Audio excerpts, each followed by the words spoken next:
Kempire is brought to you by Washington, D.C., the Kempire After Dark, the Villain Era live tour is coming to your city on August 22nd.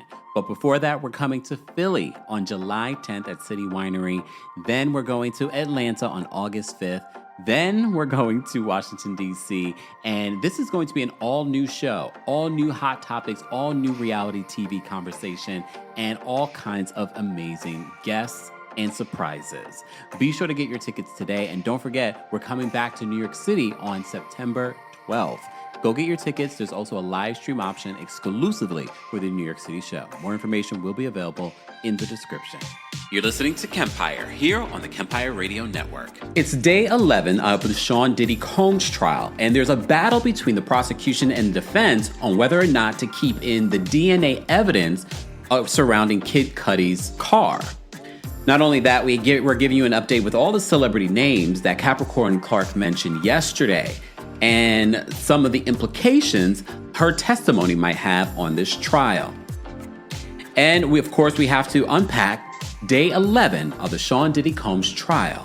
So let's get into this. Before we get to the day 11 events of the Sean Diddy Combs trial, there were a couple of things that I wanted to talk about from yesterday, and I'm making sure the audio is working for those that were here yesterday. And thank you all for the love and support and understanding of what it means creating this content on a daily basis. And tech things will happen, because there were a couple of things that you don't even know about that I didn't mention in yesterday's video when I was trying to upload it. A part of it was black, and then I had to It was a lot, but I appreciate all of your understanding when it comes to covering this content, creating it, also researching it, editing it, and then bringing it to you. So thank you so much for all of your patience. But let's get into some of what happened yesterday with Capricorn Clark's testimony. Capricorn Clark talked about being there the night of Diddy going to Kid Cudi's home. There was this battle, though, yesterday that we didn't get to mention in regards to the prosecution not wanting DNA evidence included in this trial when it comes to, we mentioned this, that during the cross-examination of Kid Cudi, the defense mentioned that there was DNA of a female, and Kid Cudi said he knew nothing about that. So our friends over at It's On Site on Instagram say this. They said Lance Jimenez, a firefighter and arson investigator, testified today on behalf of the prosecution. During his testimony, Jimenez described collecting evidence from a car fire at Kid Cudi's residence on January 9th of 2012. Among the items gathered were a bottle, a handkerchief, and a lighter. He also noted that Kid Cudi had provided him with a glass linked to a 2011 burglary at his Hollywood Hills home. Remember, Capricorn Clark talked about that. The glass had been given to a third party, and later analysis revealed 2 fingerprints on it. However, Jimenez recently learned that both fingerprint cards have since been destroyed. That's what they were reporting on in regards to today, in regards to what the investigator was saying. But there was something from yesterday that I wanted to highlight here in regards to this case. So according to Yahoo News, they said last week defense attorneys for Sean Diddy Combs questioned government witness Kid Cudi about female DNA allegedly found on a bottle recovered from Cudi's burned Porsche sports car. The government objected to the line of questioning, though Cudi went on to speculate that Combs was responsible for the vehicle fire without citing any supporting evidence. The prosecution, led by the Department of Justice Civil Rights Division, has so far centered on incidents of DV, drug use, and hotel room sex in an effort to prove RICO and trafficking allegations. This week, the government announced plans to call Los Angeles Fire Department arson investigator Lance Jimenez, who's on the stand today, as an expert witness. On Tuesday morning, prosecutors asked the judge to prevent defense attorneys from questioning Jimenez about his own report, which confirms that female DNA was recovered by the Los Angeles Police Department.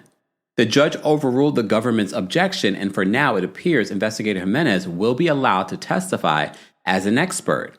His testimony may include acknowledgement that the DNA recovered was consistent with a female individual, not Combs. And I already see the community saying, OMG, see, the government just wants to throw Diddy under the bus. And partly what you're saying, no, this should be noted. This should be given to the jury when it comes to You need to have the full picture. However, Capricorn Clark and other assistants, Kaplan from last week, do we really believe that Diddy was doing all of his own dirty work? Do we not notice a pattern of like he knows what he's doing? I just want to point that out. Should it be included? I think it should be because it's a part of giving us a full picture. I don't think that it's something that should not be included. Yes, it hurts the prosecution's case a little bit, but I think if we are able to think critically, is Diddy doing all of his own dirty work? Even though it seems based off of at least the night of these incidents, the home invasion, it did seem like he was doing his own dirty work on some level. So the judge overruled the government's objection, and for now it appears the investigator Jimenez will be allowed to testify as an expert. His testimony may include acknowledgement that the DNA recovered was consistent with a female individual, not Combs. Such testimony could significantly weaken the prosecution's theory and clarify why no charges were filed against Combs in connection to the fire and cast doubt on Cudi's earlier speculation. Trial proceedings resume this morning, they remind us. So it could hurt their case, but hopefully the prosecution isn't just relying on the arson of Kid Cudi's Porsche as their only way of proving RICO. We shall see.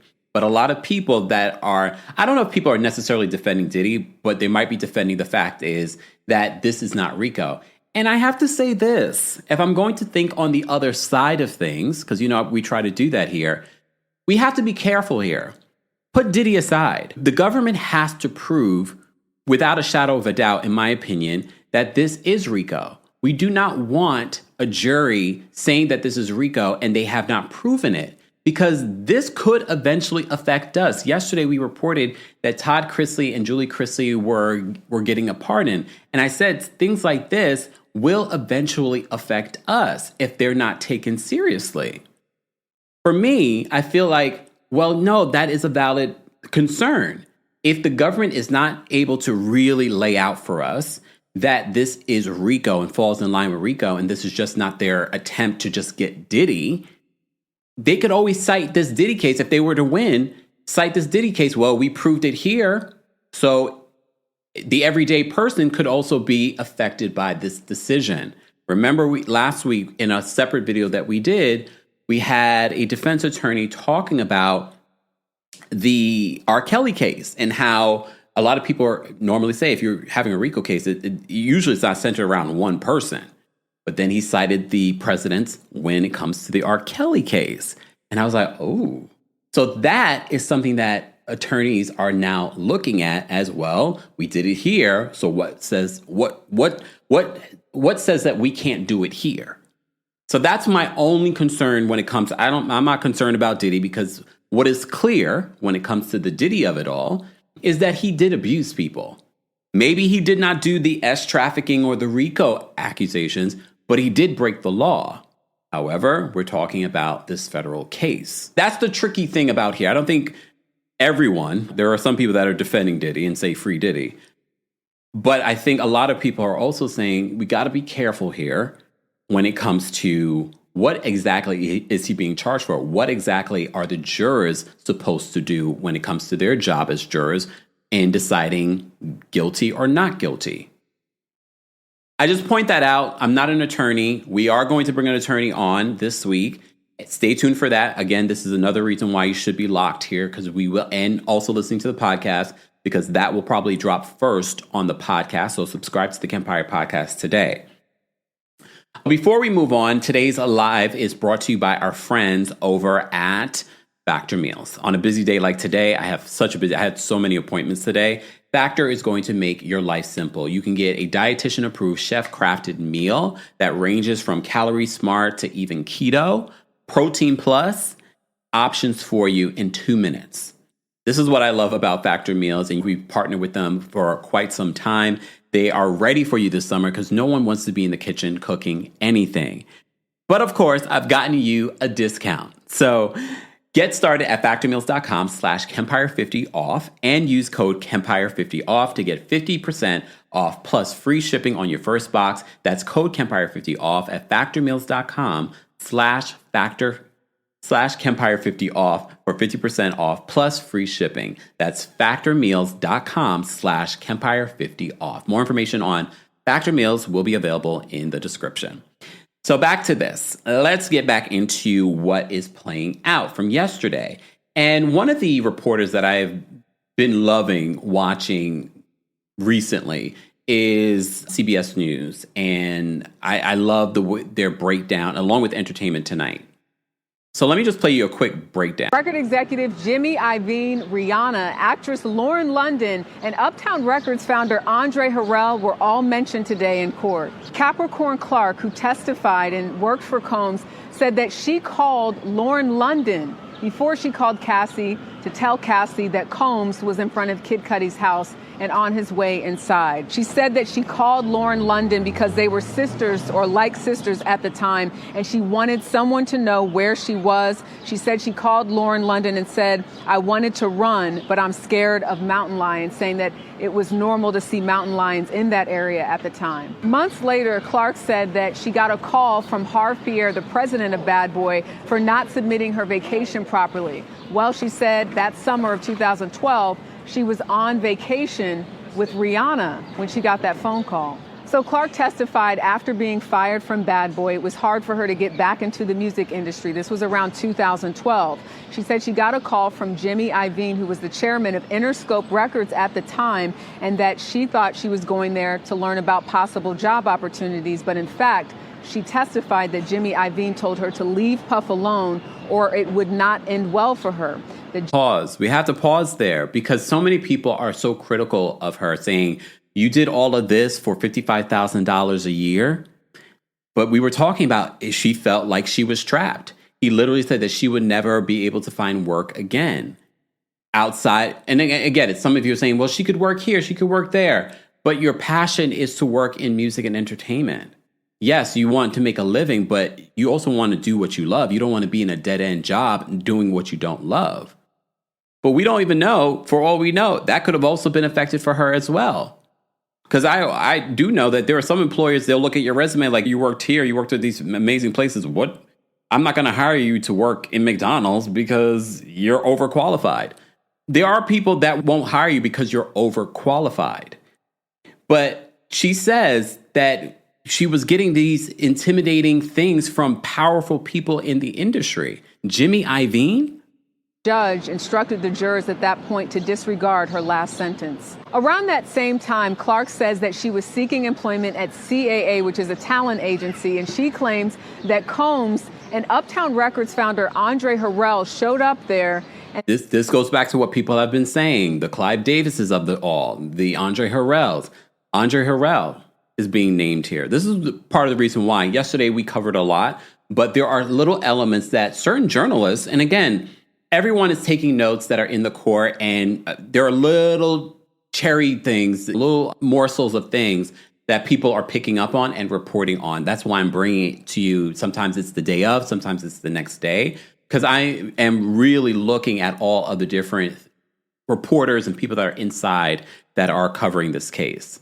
They were trying to convince her not to take any legal action. Combs and Uptown Records founder Andre Harrell showed up there, and they were trying to convince her not to take any legal action. Capricorn Clark's testimony was one filled with a lot of emotion. Remember, she said that she met Combs back in 2002 and started working for him in 2004. She said that she saw herself as his protector at times. The defense asked her, "You ended up working for him again," referring to 2016, and she said yes. But she said that she was only working there because Cassie wanted her there. The defense said, "Did that hurt you, that you were only there because Cassie wanted you there?" At which point she said yes. "I have no parents," she said. "My son has autism. He's nonverbal. Quote, my stakes are higher." This is her speaking to why she keeps going back to Combs, asking for help, asking for a job, even. There's also the cycle of abuse. We talked about this yesterday. Cycles of abuse are not just in relationships. There are cycles of abuse in the workplace, especially a workplace where it's so personal. You're dealing with the personal lives of these celebrities. And also, as she mentioned before, she has her kid that she wants to take care of. She doesn't have a community. So for her, she probably also felt like the work and the people that she worked so closely with had become family. Though she gave testimony in which she described being pushed by him at one point and leaving, and also experiencing violence and even being kidnapped. Wow. So I wanted to update you guys on what I was hearing from Capricorn Clark's investigation and testimony. Be sure to check out yesterday's video where I break down all of some of the things that came out from Capricorn Clark's testimony. I felt like it was pretty interesting. I can't say that it either swayed the needle towards Diddy being guilty or not guilty. It just gave us another perspective, and I do believe that it was an important puzzle piece to what the prosecution is trying to build when it comes to the trafficking and the more so on the racketeering charges. Because remember, yesterday we also talked about how he wanted to make sure that she didn't steal these pieces of jewelry that he had borrowed from Jacob the jeweler. And I said to you yesterday, I'm not sure if that's even true. I think he wanted an opportunity to have Capricorn Clark for 5 days, put her under a lie detector test, really test her limits, exude his power. I don't know if I necessarily believe that that jewelry really went missing. Because she talked about the jewelry that she got to the airport and she noticed that the jewelry was missing. He thought that she may have taken it. And for 5 days, she spent all day from like 10 o'clock in the morning till 6 o'clock at night, where they're testing her, asking her questions, and even threatened her, saying that they would throw her into the East Side River if they found out that she was not trustworthy. So let's get into the day's events. Again, a shout out to our friends over at NBC News. They have really been a great resource for us, along with a lot of other people, including Inner City Press on Twitter, who's giving us, and this is why I said it's not a transcript, because there are a lot of little elements that we're picking up after I'm checking these other people that are in the court that are not included in some of his tweets, which is fine. He's giving us the basic gist of what's happening in court. So, according to NBC News, they said that Los Angeles police officer Krister Ignacio and LA fire arson investigator Lance Jimenez are expected to be the first witnesses to take the witness stand this morning. They will presumably discuss the 2012 Molotov cocktail attack on Kid Cudi's Porsche. Stylist Deontay Nash, a former Combs employee, and, quote, Mia, an alleged victim of Combs, are set to follow the LA authorities. So that will be interesting because there's a lot of speculation on who some of these victims are. And I'm hoping that this whole arson portion of the RICO that they're trying to prove here isn't the only thing that the prosecution has. Because like I said before, the whole implementation of female DNA here makes me concerned if that's their only thing, because it does put a little bit of a doubt in a juror's mind that, well, maybe it wasn't him. They write this. It says, Combs' bitter rival, Death Row Records founder Suge Knight, said that he believes that the Bad Boy executive is being wrongfully prosecuted.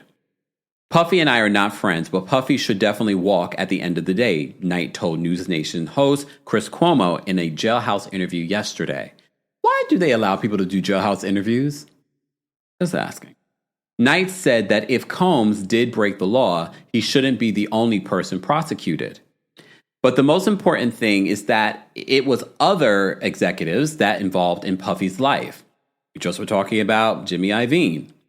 And for Puffy to be the only guy that gets on the stand is a sad day for hip-hop, said Suge Knight, who is being held at the Richard Donovan Correctional Facility in San Diego. The opportunity, Suge, co-founder Death Row Records. For everybody at home, of course, you know who Suge Knight is. So you keep coming up. There's only one founder. All right, the one and only, the OAO, the OAO, Suge Knight. Yeah. So tell us about Capricorn Clark and whether you believe she is a credible witness for the prosecution to make a racketeering case against Sean Diddy Combs. Well, look, I say this all the time. Puffy and I are not friends, but Puffy should definitely walk.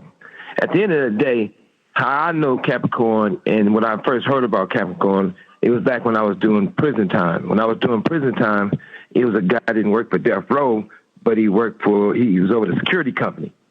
This guy, Capricorn, broke his windshield in the back of his truck. He wanted her to pay for it. She couldn't pay for it. a guy named Reggie Wright Jr. told her, well, you got to have sex with me or you pay for it. So she couldn't pay for it, so he forced her to have sex with him, but they were still talking after that, right? But the most important thing is that it was other executives that was involved in Puffy's life. And for Puffy to be the only guy that gets on the stand is a sad day for hip-hop. Because once Capricorn had got beaten up, allegedly, everybody said, well, she got her ass whooped. And when she was approached by an executive from Interscope, and you got to remember, Capricorn wasn't the artist on Interscope. Puffy wasn't doing business with the guy in Interscope. If you guys want his name, I'll tell you. And when they talked to him, Interscope gave Capricorn $1 million, a check, for don't say nothing about the incident with her and Puffy. She got mad because she had to pay taxes on it. And she thought it was a settlement where she didn't have to pay taxes on it. So when Jimmy Iovine gave her that check, that's when all hell broke off. But at the same time, I don't think this is a case where Puffy should be going to prison. And do you believe Capricorn is Capricorn believable with this story with Diddy? This is what I do know. I was in New York. And when I was in New York, it was me and a limo driver. That's it. I'm in different spots, eating just by myself. I walks out, I see Capricorn, and I see another bitch. So those two hung out with me in New York, from restaurants to running around to doing whatever. So I don't know if the part that she was so scared of Puffy that they wouldn't talk to me, because I'm hanging out with them in New York, just us three. And I'm not here to badger nobody, but at the same time, when Reggie Wright Jr. basically made Capricorn, she said it over and over and over, I don't want to have sex with this fat I don't know if I can cuss on here. I just have sex with the fat man. Too late. But, okay, but they did. And she continued to be around, right? But when it's all said and done, how could every person who's involved with Puffy is not on the stand, except for Puffy? I get at some point, the law got to be blind. I get it. Suge, thank you very much for giving us... Hey, for sure. One last thing before I go, you got to remember, Death Row and Employees and Bad Boy was really good friends. A lot of them. Reggie Wright Jr. and the other guy that be with Puffy, I forgot his name, the other fat dude, right? But they called Reggie Wright Jr. to do security for Puffy and Biggie the night Biggie got shot. So I can't see that they will look at Capricorn affiliation with Death Row that bad and that type of threats. I'll be surprised. Gene, that's his name. Gene and Reggie Wright Jr. is great friends. So that's got to be understanding that something's there. And we just can't jump to conclusions and say, throw Puffy under the bus. Like I say, him and I are not friends, but Puffy definitely should walk. What's right is right, wrong is wrong. The Death Row's founder's name was mentioned at trial because Combs allegedly armed himself and tried to confront Suge Knight at an LA restaurant in 2008. Knight was sentenced to 28 years in prison in 2018 for a fatal hit and run 3 years prior. A recap of yesterday: Capricorn Clark, who worked as an aide to Combs for years, testified in court yesterday and described her former boss as ruthless and violent, even accusing him of kidnapping her at one particular point. She testified that he threatened to unalive her, subjected her to days of lie detector tests, asked her to buy drugs, and shoved her at his Miami home in 2006. Clark also testified about Combs' toxic relationship with Cassie Ventura. She testified that Combs brutally beat Ventura after he broke into Kid Cudi's home in 2011. Clark told the court that she called Ventura's mother for help and told her, "He's beating the ish out of your daughter. I'm in over my head. Please help her. I can't call the police, but you can." There were quite a few things that came out from Capricorn Clark's testimony yesterday. Again, be sure to check that out from the video and podcast episode that we released. In her testimony yesterday, Capricorn Clark said that Combs was outraged to learn that Cassie and rapper Kid Cudi, whose real name is Scott Mescudi, were seeing each other. She recalled the morning of December 22nd, 2011, that Combs banged on her door, apartment door, enraged. with a firearm and said, "Get dressed, we're going to unalive Miss Cudi." Clark also testified that she was sitting in a car at Kid Cudi's home when Combs entered the home. She also said that she took Ventura to Best Buy at one point to buy a burner phone to contact Kid Cudi because she feared Cassie was going to get us all unalived. I'm changing that word. Mark Agnafilo, Brian Steele, and Nicole Westermerlin were all seen arriving this morning in court. Combs is in court wearing a dark blue sweater over a white shirt. This is the 11th day, as I mentioned before, in regards to the Sean Diddy Combs case. So Los Angeles police officer Chris Ignacio, a 16-year veteran of the force, took the witness stand for the state. Ignacio was working out of the Hollywood division in late 2011 when he answered a call about a possible break-in at Kid Cudi's house. When Officer Ignacio entered Kid Cudi's home, he spotted a table with Christmas gifts on it. Some were wrapped, some were not. The policeman's observation could back up Kid Cudi's previous testimony that Combs broke into his house and opened gifts that he purchased for his family. The car police observed leaving the scene of the break-in at the Kid Cudi's home was registered to one of Combs' company. So that's important. According to testimony from the Los Angeles police officer Chris Ignacio told the court that he noticed a Cadillac Escalade directly in front of the rapper's Hollywood home and memorized the license plate in case it was relevant. Okay, police officer. The officer added that they did not have a confirmed crime when reporting to the home. A trespassing report was made, Ignacio said. At Carowinds, we're serious about our guests having fun. Seriously, just listen to our Memorial Day sale. Buy a 2025 Silver Pass and get unlimited visits through Labor Day, plus free parking. Save $10 online at carowinds.com, plus taxes and fees.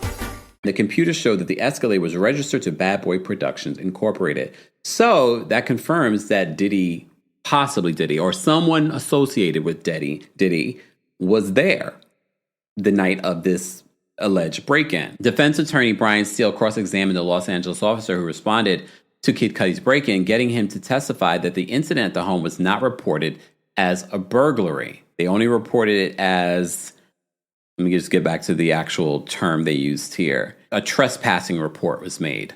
Steele asked Ignacio whether there was evidence or reports of stolen items, and Ignacio said no. The officer also testified there were no reports made to him at the time that there was a threat to kill anyone. This is an important moment for Combs' defense because robbery and unaliving someone are predicate crimes that would provide support to the government's racketeering charge. This is why I say these are important details to pay attention to. Arson investigator Lance Jimenez recalled how he was dispatched to Kid Cudi's Los Angeles home and found a Molotov cocktail in the rapper's car. An engine company was already on the scene on January 9th, 2012, and found a Porsche with a foot-long cut on its canvas top, Jimenez said. He reported a bottle with a burned handkerchief in the center console with the smell of gasoline. The damage to Kid Cudi's car was not as extensive as it could have been because the Molotov cocktail didn't shatter as it was likely intended, Jimenez explained to the court, which is what I said last week when I saw the images. I thought that his car was done for, but I think it's because whoever did it did not do it properly and it did not shatter the way it was supposed to. He testified the cloth fell out and that the bottle didn't break, which would have caused the gasoline inside the bottle to disperse.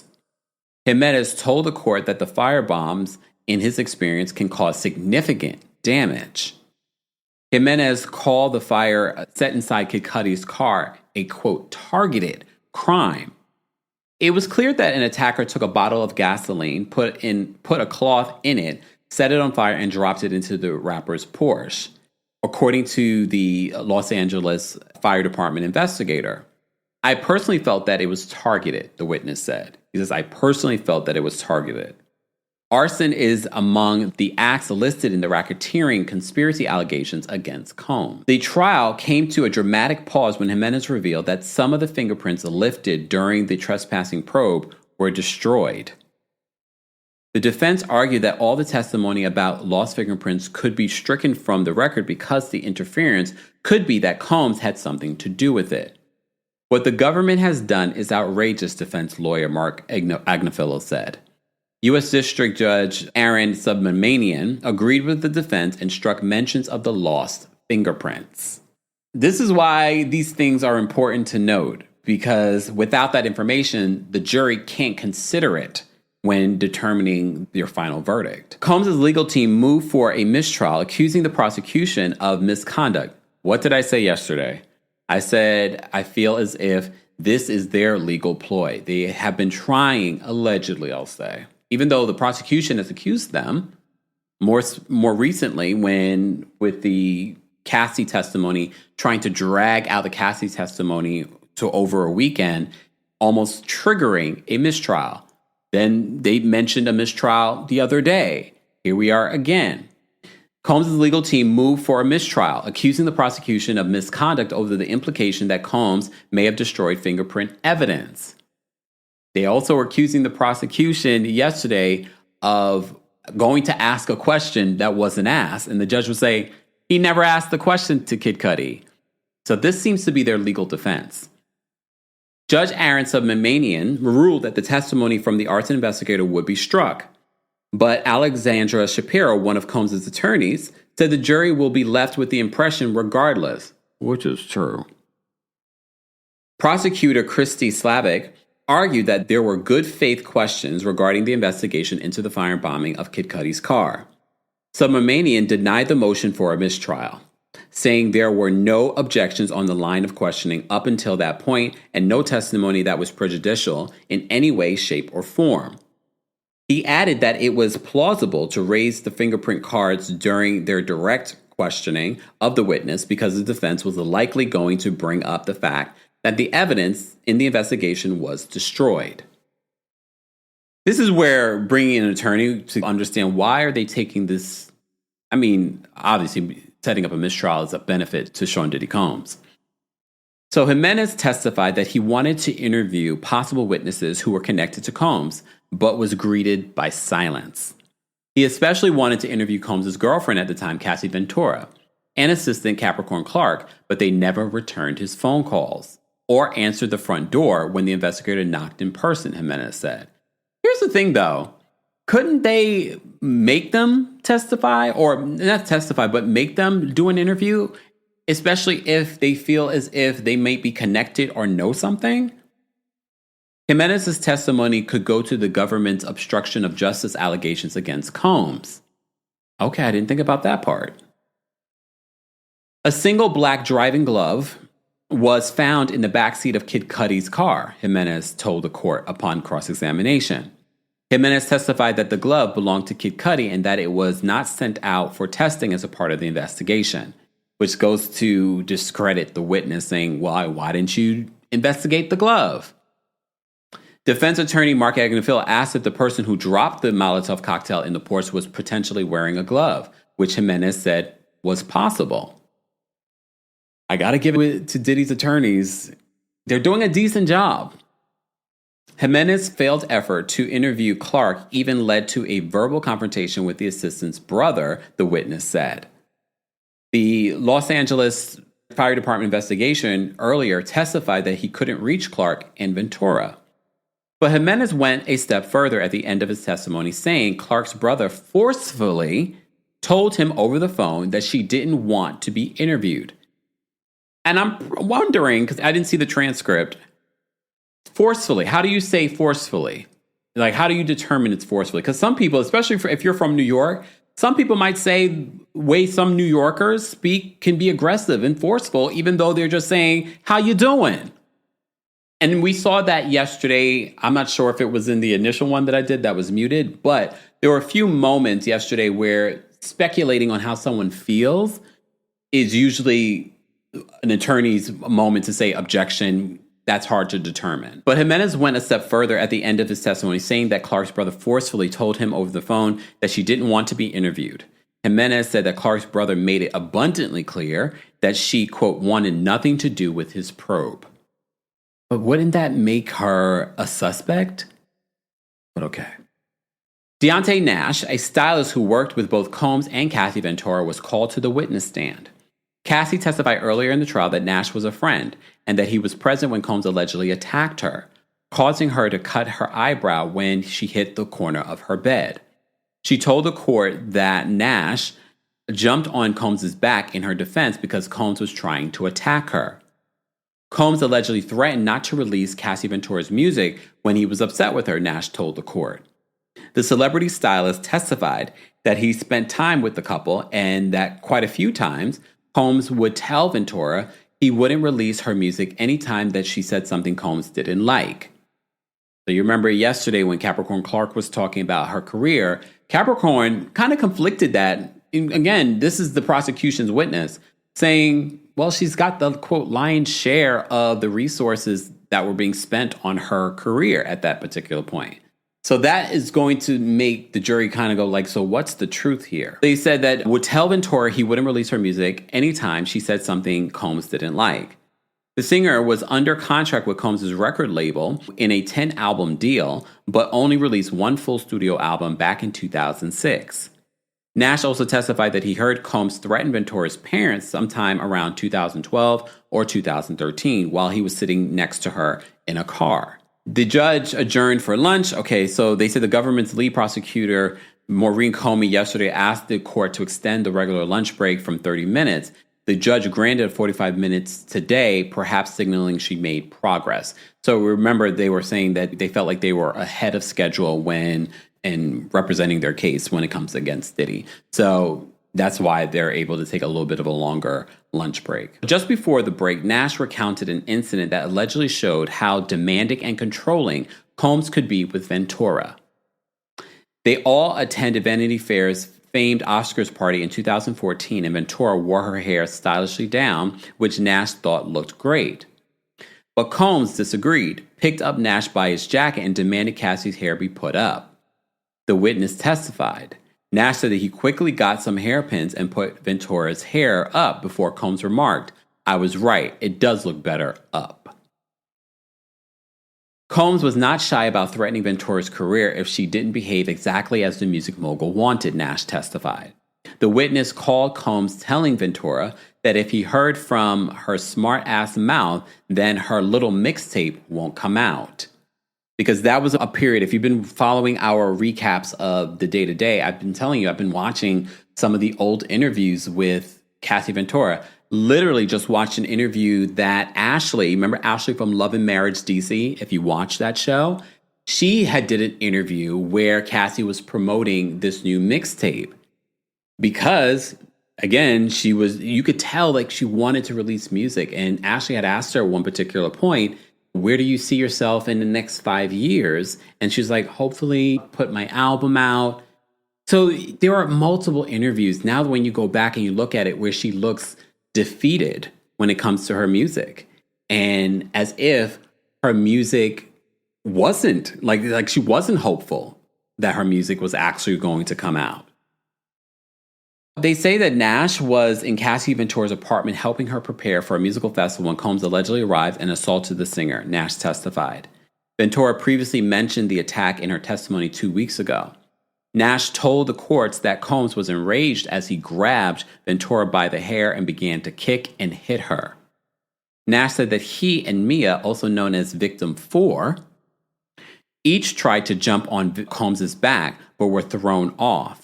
Combs continued to hit Cassie until her head hit the edge of her bed frame and began bleeding, Nash testified. Prosecutors showed photos of Cassie's bloodied eyebrow when she testified regarding this incident. The other element of this, and again, this would be a great question for an attorney, is that although Cassie had a personal relationship with Diddy, she also still was his employee. And again, there are elements, of course, the ass trafficking that they're talking about, but also the racketeering that they have to build a stronger case in regards to how he utilized coercion, arson, and his resources to create this enterprise to satisfy his sexual desires. I get it. A lot of us are not attorneys that are following this case, but are feeling like we're earning a law degree. But this is where law gets really interesting because it's not as black and white as it seems when it comes to public opinion. This is only week 3 of the Sean Diddy Combs trial. We have more to talk about. But before we get into that, as always, guys, don't forget to like the video. Don't forget to subscribe. Shout out to our live premiere crew. I see you guys in the chat. Be sure to like the video and be sure to share your thoughts on this. And if you haven't subscribed to the channel, be sure to subscribe. And don't forget, you can hear a lot more on this trial and other things on the Kempire podcast while you're there. Don't forget to give us a 5-star review on Apple Podcasts and on Spotify. And don't forget, I'm taking the Kempire After Dark show on the road yet again this summer. We're first coming to Philadelphia. I'll be there on July 10th at City Winery. Then we're going to Atlanta's City Winery on August 5th. Then we're back at Union Stage on August 22nd in Washington, D.C. And then back here at the Green Room 42 in New York City for September 12th. That particular show has a live stream option. And for those that are attending the other shows, get the live stream option for New York too, because what I say in Philadelphia or Atlanta or DC won't be what I say in September in New York City. Get your tickets today, guys, for the Kempire After Dark, the villain era, right now in the description. So let's get back into the stylist's testimony. So according to our friends over at NBC News, they write this in the update of a summary of what's going on in court. They said Combs once threatened to release S-tapes of Cassie Ventura to her parents' workplace and the internet, the stylist said in his testimony. Nash told the court that he was at Ventura's apartment when Combs came over and grabbed Ventura by the hair, ordering Nash to get out. He testified that Ventura eventually got in his car and they left, but that Combs called ordering them to pull over. Combs then came to the window angry with Ventura over something and told her that he would release S-tapes of her to the internet. According to Nash, the music mogul said that he would first release them to her parents' workplaces to get them fired, Nash told the court. Why would that get them fired? But I guess when you're in the middle of a situation like this, it makes you think that, anything's possible.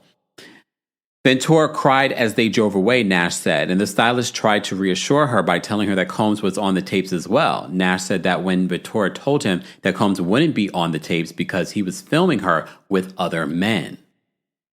So that was something that he didn't know at the time. Nash didn't report the violence he witnessed against Cassie Ventura to the police because he feared retaliation from Combs. Especially in Nash's position as a stylist, all it takes is a call from Sean Diddy Combs to the industry and the agencies that represent these stylists, and his career is over. That is still a real thing, unfortunately. But Nash testified that he did speak to Combs' chief of staff, Christina Coram, about the issue. Coram promised to speak to Combs, Nash said, but the violence did not stop. I just find it interesting that, again, for those that are just getting this first update from our channel, what we've discovered is that the prosecution is unsealing the witnesses slowly but surely. Like, it's not completely revealed to everyone yet in regards to who they're going to bring to the witness stand. And that might be to protect the witnesses from retaliation.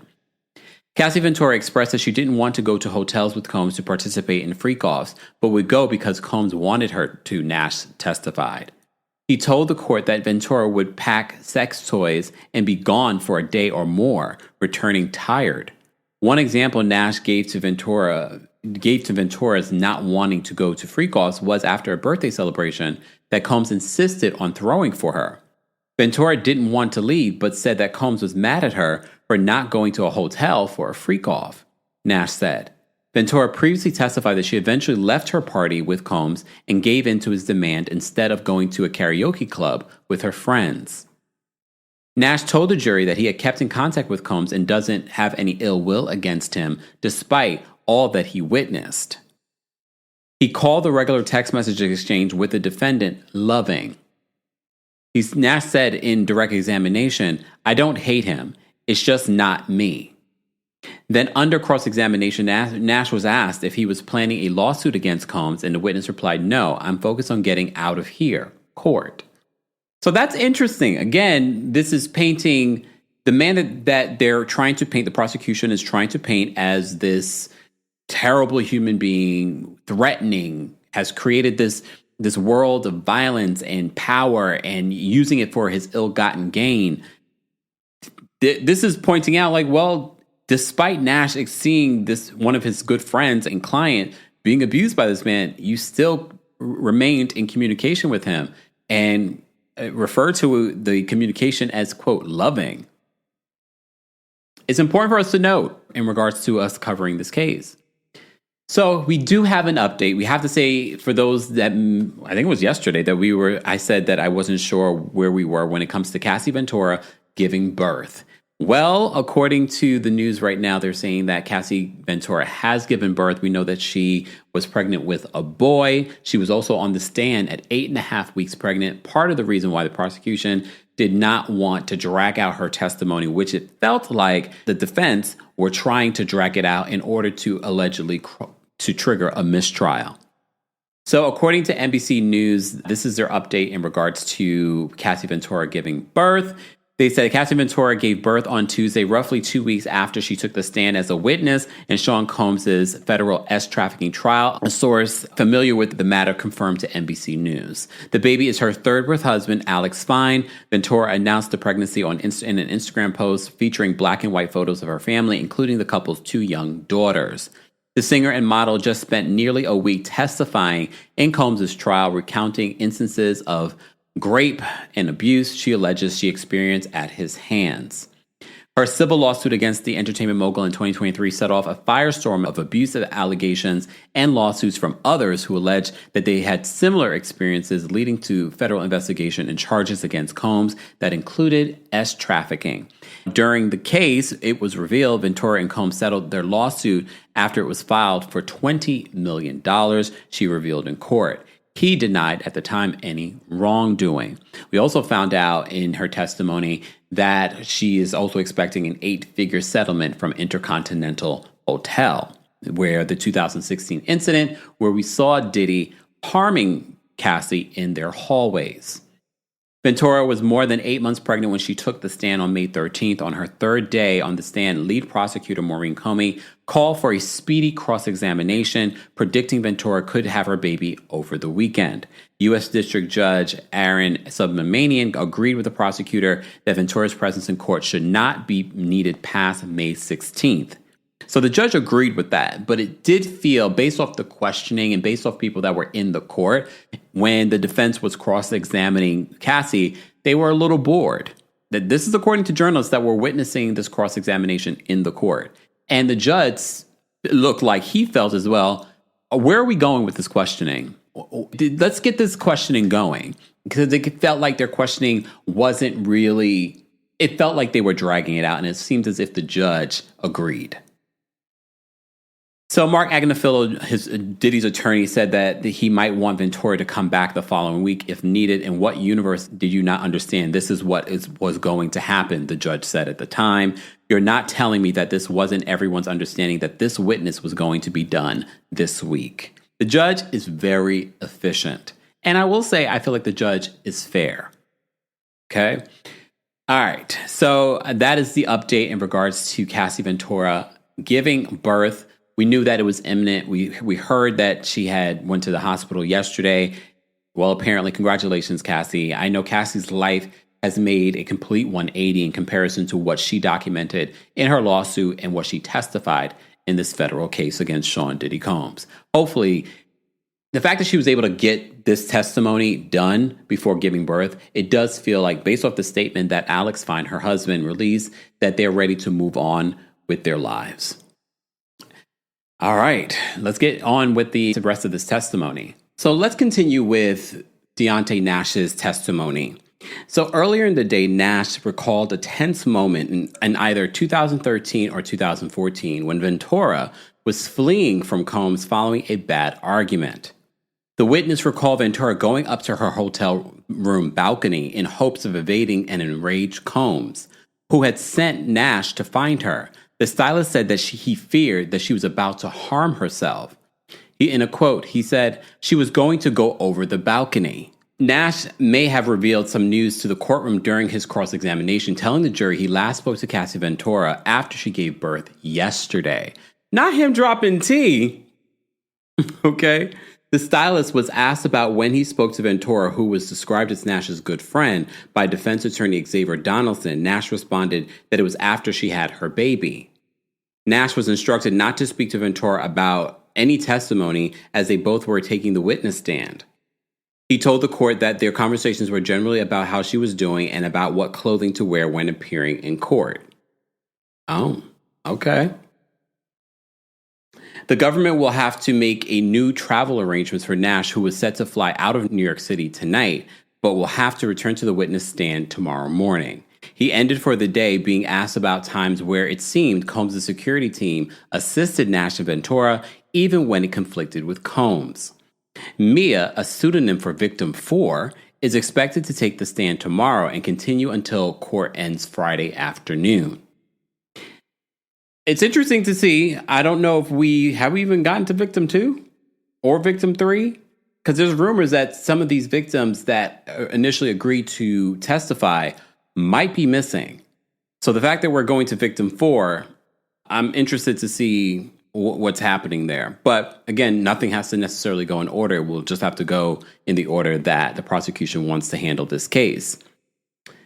Again, based off of us being midway in the third week of this trial, not midway in this court proceeding, but midway this week, I don't know yet if the prosecution has proven their case, but they still have multiple weeks to continue to hammer home these trafficking and racketeering charges.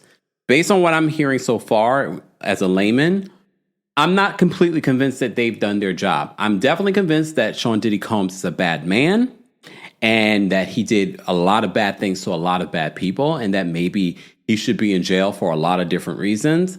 Just not sure if the prosecution is necessarily driving that home just yet. I'm not saying that they haven't added a lot of different puzzle pieces to warrant it, but has the defense done their job in regards to responding to those alleged puzzle pieces? Again, I still think it's too early. And at the end of the day, this is going to be in the hands of the jury and the stipulations that they have to follow when making their decision. As I said before, we will be bringing some legal minds and some other experts here on the channel to help us understand some of the things that we've been unpacking and talking about over the last couple of weeks. If you haven't already, be sure to subscribe to the channel and turn on your notification so you never miss out on breaking news when we go live or when we upload. And don't forget, we are also uploading our special episodes on the Diddy trial on the Kempire podcast. We also add additional content to some of those episodes as I'm getting more information as the day goes on. So be sure to subscribe there. And don't forget the Kempire After Dark, the Villain Era Tour is coming to Philadelphia on July 10th, then on August 5th in Atlanta, then August 22nd in Washington, D.C., back here in New York on September 12th. All ticket information will be available in the description. Go get your tickets today. As always, thank you so much for being here. Thank you so much for watching. And of course, thanks for listening. Thanks for tuning in to Kempire here on the Kempire Radio Network. Don't forget to give the Kempire 5-star review on Apple Podcasts and on Spotify. And as always, for more information on everything Kempire Radio Network, head on over to KempireRadio.com.